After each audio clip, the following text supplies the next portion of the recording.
Hello everybody, welcome to Distance Learning 101. In this video, we're going to talk about the importance of having a nice, easy, gentle start for your students as they engage with you in distance learning.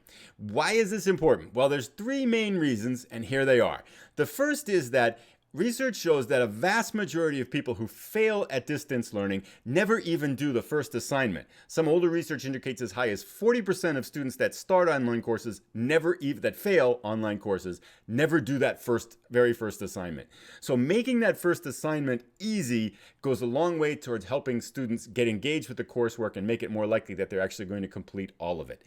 The second thing is that completing that first assignment, getting those first assignments done and making them easy helps give a sense of progress. And there's even research that shows that even a false sense of progress can be motivating. For example, have a fellow designer who mentions research that shows those little clip cards you get in restaurants or like shops where you can buy 10 ice creams and you get one free and you get a little punch card. And every time you buy an ice cream, you get a free ice cream.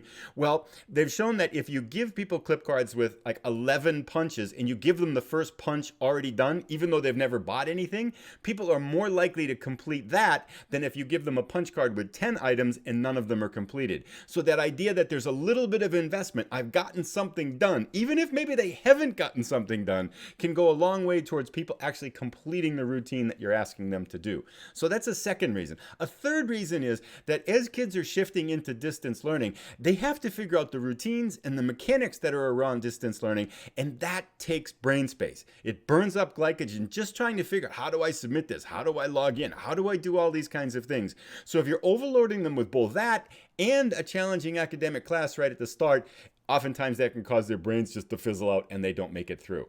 So the next question is, and some of these are obvious, but here are some tips as to how do you actually make it easy? Well, the first thing is make the first assignment academically extraordinarily simple if it's academic at all. A nice social assignment, introductions are the classic distance learning one, and they may or may not be appropriate, but something good that happened to you yesterday and why, and send that in. So something that's social, easy, fun, can bring a positive attitude and be super easy for a student to get it done. Make that your first couple of assignments.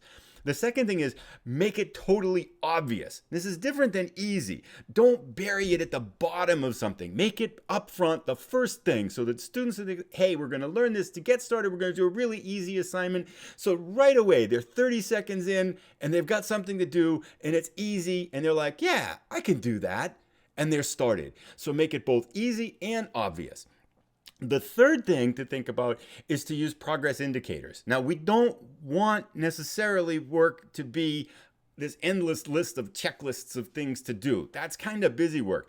But visual trackers of work are very valuable, and these are different. So it may be a checklist that lists the major items or tasks or accomplishments or things that students are supposed to do in the course, and you've got them there so they can see them and check them off as they go through. Now, how you do this can vary a lot by your method. If you've got a learning management system, a lot of those have progress trackers and built into the learning management system itself. So students get something done and it automatically checks off the activity for them and they can look on that page and they can see all the stuff they've got done. You could do it paper-based, just have a picture. You could do it for all different ages. Add some art, make it a little bit creative. But the idea is that there's a visual way for students to see work getting done.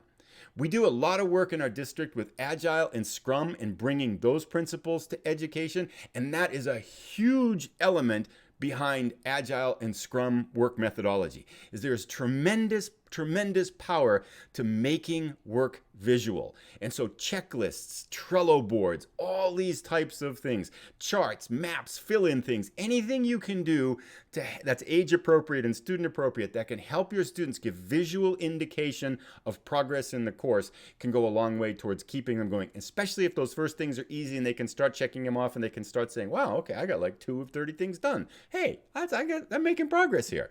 The last thing is the other obvious part, which comes up from the extension of the idea that they're being overloaded with both academics and trying to figure out the new system, is focus on those mechanics and the routines in those first few days.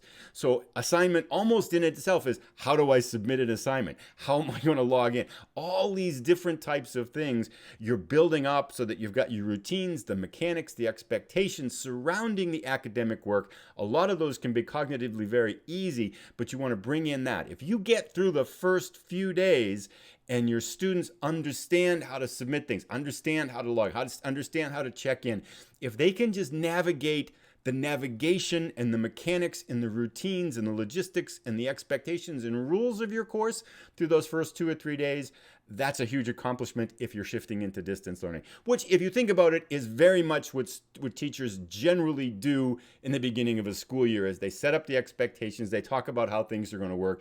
So that needs to be done in a distance learning environment as well. So hopefully these tips help. If you've got questions or comments, please leave them down below. And thank you again for all the people that have watched and provided feedback on this series. It's been really fun to do. I have a few more videos to make over the next few days, and I'll be adding more as the need arises. Thanks again for watching.